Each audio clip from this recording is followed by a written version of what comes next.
Well, hello everyone. It's David DaCosta here with Parkbench in Carlsbad, and I am on the park bench with none other than Katie Corcoran.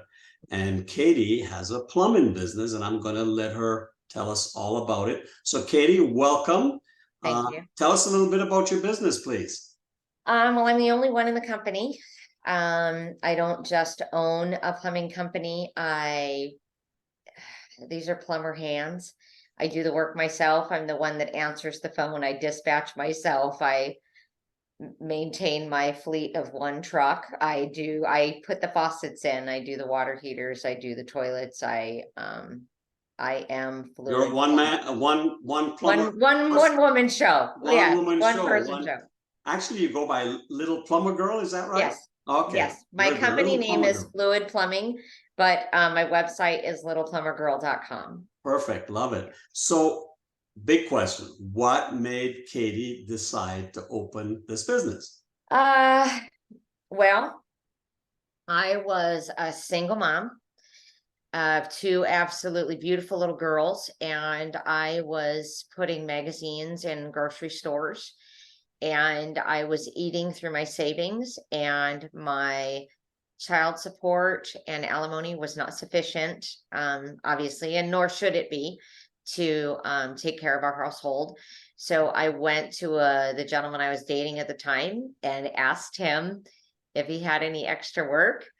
I was strong and I was a fast learner. And the God's honest truth is I thought that my nice boyfriend was going to be like, oh, don't worry about it. I'll help you pay your bills. But he taught me how to be a plumber.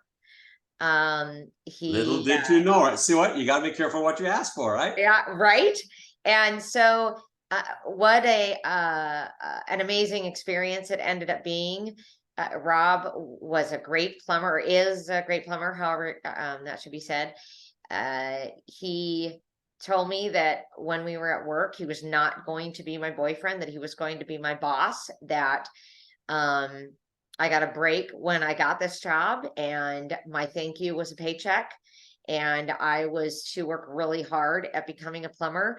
I wasn't to interrupt him and ask a bunch of questions throughout the day. I love to talk. And when you're trying to focus on healing someone's house or fixing someone's house, you can't stop to answer questions. He said, if by the end of the day you still have questions, I'd be happy to answer them. But if you have too many questions, then you're not trying to problem solve. And I don't know that you can be a plumber. That was not the It's kind of conversation like we being a had that doctor. You day. have to ask the questions of the patient and counsel and figure out what's wrong.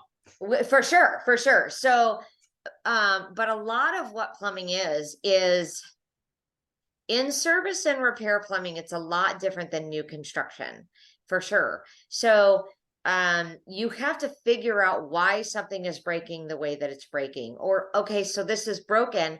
How can I take what there is and improve on it with the tools that are at my disposal, that are either the tools on my truck, the tools that I can get the supply house, Home Depot, Lowe's, and then the parts that are available to us, because the parts that are available to service and repair are different on some occasions that are available to new construction because they buy in bulk. Got So it. So it's a lot of problem solving. exactly. Well, that's Yeah. great. So what has been the biggest surprise since owning the business? Oh, I would say what I'm physically capable of getting to the other side of. Um, I I didn't think I was going to be a plumber when this whole thing started. That first conversation that I mentioned to you was not the first conversation we had. The first job was a 250-foot digging service. And the gentleman that he had hired from the day got sick. He got sun poisoning. And so he couldn't continue to work. And I was just there to give them their tools and bring sandwiches. And it ended up being, by the end of the day, I was running a 30-pound jackhammer. Now, I'm called the Little Plumber Girl for a reason. I didn't make up this name. I'm 4'9". I weigh Wow. 100 pounds. So I am tiny. Literally the Little Plumber Yes, Girl. I'm about the size of a 30-pound jackhammer. So The second job that we did, we had to repipe a house in Ocean Beach in one day. They were going out of town the following day, and we had to get it done. And I just got to work. I went under the house. I climbed or crawled underneath this house, and we got it done in 13 hours. And it was the end of that day that he actually hired me as an apprentice. Typically, it takes about 2 years to get into your own truck. Within a year, I was in my own truck.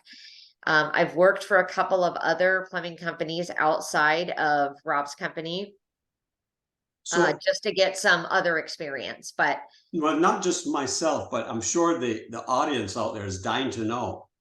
Did you marry the guy that hired you? we were married for a short time, Oh, but okay. we are not married anymore. Oh, okay. All right. Gotcha. Yeah.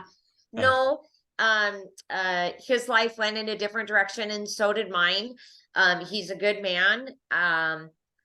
But he I taught you, I'm learned a a lot, good and you have a woman. thriving business as a result. Yes, after Rob and I parted ways, I went to contractor school, and you have to learn law and trade, and then you go and take your C36 contractor's license. You have to pass the C36 for plumbing, and then the law for the CSLB, the Contractor State License Board. Um, I actually, it's a 2-week school process, and I got food poisoning in the middle of it, and I missed a few of my classes. Uh, but I studied hard, and I had been a plumber for 5 years at that point, and since that day one with that jackhammer, and between me and God, is the God's honest truth, I was able to pass my test the first time, and fluid plumbing was born. What a beautiful story. Well, thank you for sharing. And you know, I'm in real estate, as you know, and my Yes, schedule is topsy-turvy and always you feel like you're always on demand 24/7, and you got to yes, control that. Uh, yes. do you get a chance? What else do you do besides plumbing work? Um, well, I'm a member of a 12-step program, and have been for a very, very long time. So I'm very active in that. And with that, I do lots of potlucks and campouts and conventions, and I help other women to also get sober, and so that does take a lot of my time. And then as far as me time is concerned, I love going hiking. I love being outdoors. I don't know if you can tell, but I'm pretty tan. I love being outside. um I've just begun to learn how to do resin art, which I guess is a thing. My youngest daughter is now off at college, and the time that I spent with her, I was feeling a little empty. And so I decided, she's an artist, so I'd learn something that was artistic, but still a little hands-on. And I'm starting to learn how to do resin art. Beautiful. Well, congratulations there. You have Thank a you. full life and I a do. And I am fruitful married life. again. And you got married again, and you have Yes, a yes. fruitful life, and one girl in college. And My other daughter graduated from UCLA. She's an amazing young lady, works in a lab here in North County as well. wow. So, how do customers, what's the best way for customers and people out there in the audience to get a hold of you, Katie? Call me directly, 760-650-5479, or they can text me. They can go to littleplumbergirl.com. They can go on the Nextdoor app, either under Little Plumber Girl or under Fluid Plumbing. There's a little advertisement that comes around, the Get One Free magazine. I guess I'm in there.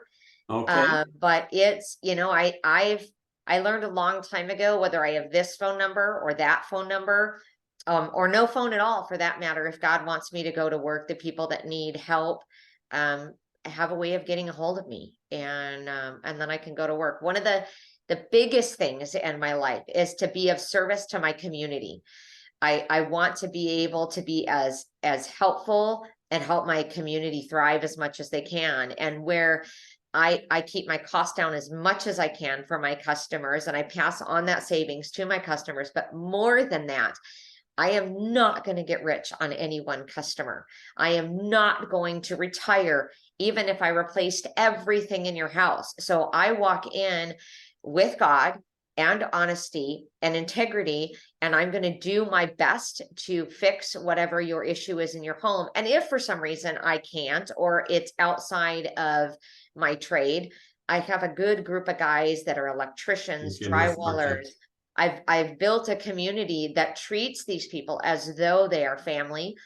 At my wedding, 40% of my guests were my customers.